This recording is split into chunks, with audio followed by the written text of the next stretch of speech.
In this video, I'm going to show you how to use and install your rear-facing convertible seat using the seatbelt system. So this is instead of using those lower anchors, we typically do not use them together. It's one system for the other. Every car has the option of using a seatbelt, so they're just as safe as using the lower anchors. Now I'm going to show you on my outboard seating position. However, if you can install your car seat in the middle, even better. Check your owner's manual to make sure that the middle seat is appropriate for your car. Middle seats are the safest place in a vehicle. It's the furthest away from any impact. However, some center seating positions pose some issues. They tend to be more narrow, like in my car. Mine actually has a armrest cup holder thing that comes out. It has a little hump, and again, it's very narrow, so if I install this, it's going to cover up one of the buckles, so I can't have another passenger in the back seat buckled. So again, we're going to use the outside seating position. I have a lap shoulder belt. Most vehicles have lap shoulder belts in the back that have what's called a switchable seat belt.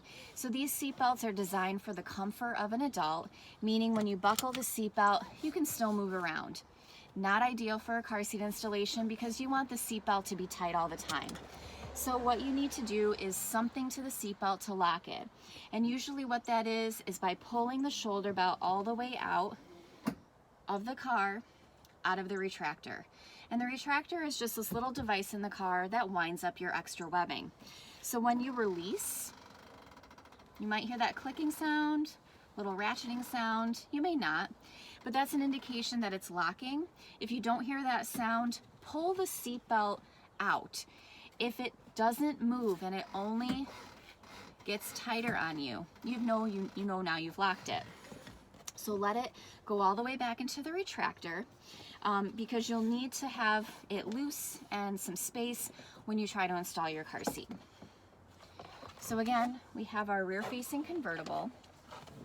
Remember that this little foot needs to come forward to the child's feet, and it doesn't need to go behind because that's the forward-facing position. When it's in this position, it allows the car seat to be reclined.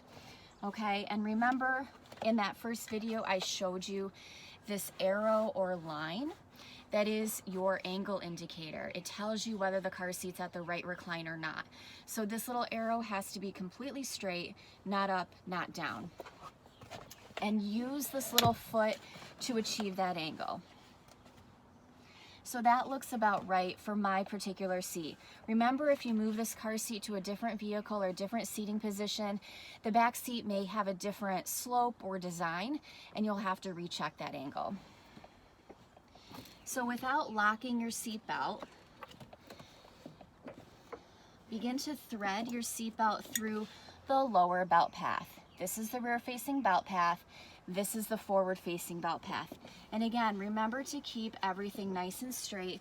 We don't want any twists in that webbing. So slide it through. Make sure it doesn't interfere with the buckle. Again, keep away from all those twists and buckle your seatbelt. Now I still have to lock my seatbelt and tighten. So begin to pull your seatbelt all the way out, nice and slow. If you pull it too fast, you might think you've locked it, but you really didn't. So nice and slow. When you get to the end, let it feed back into the car.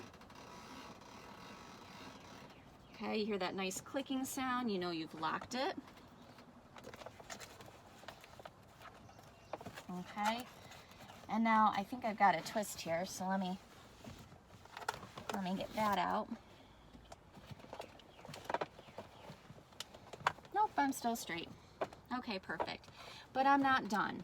Just because I've locked it doesn't mean it's tight, okay? It's still pretty loose. So here's how you tighten your seatbelt. Place one hand in the butt of the seat.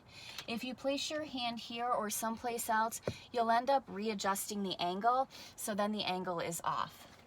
So press down where the butt is, and then begin to pull the shoulder belt. So only grab the top portion of that belt and pull it towards you. feed it back into the retractor. The more that you feed it in, the tighter it will get. And this car seat, it's a little bit hard to do this, but I do like to pull the fabric aside, and I can grab it from here, pull a little bit more to get it nice and tight. Now if you notice, I'm not putting my knee into the car seat. I don't really need to, just the weight of my hand and my body. Double check your angle. Looks good. And then check your work. Remember, grab the car seat at the belt path, not back here, but where you installed it, and give it a little wiggle. The car seat shouldn't move more than an inch from side to side and front to back. It doesn't have to be a hard tug, just a gentle wiggle. You can have up to an inch of space, but no more. If it's really moving around, you need to tighten up that seatbelt system.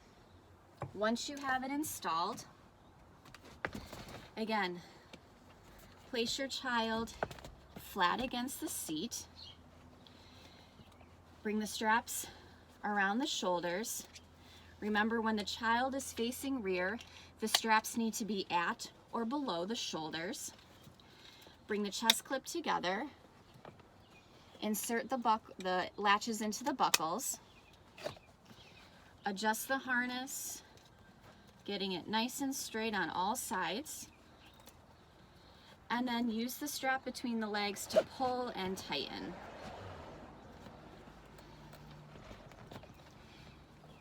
Move that chest clip all the way up to armpit level. And then lastly, the pinch test to make sure it's snug enough. Remember, pinch the webbing right at the collarbone and your fingers should slide off. If they don't, tighten it up. Remember, the silver button between the legs releases the harness to get them out. And remember to readjust the harness every time you put your child in, and double check the installation. Give it a little tug before every ride to make sure that the seatbelt is holding tightly. Now this is easy to install. All you have to do is unbuckle. Once you unbuckle and let the seatbelt feed all the way back in, it goes back to the non-locking mode. And this is how you properly install your rear-facing convertible using the seatbelt system.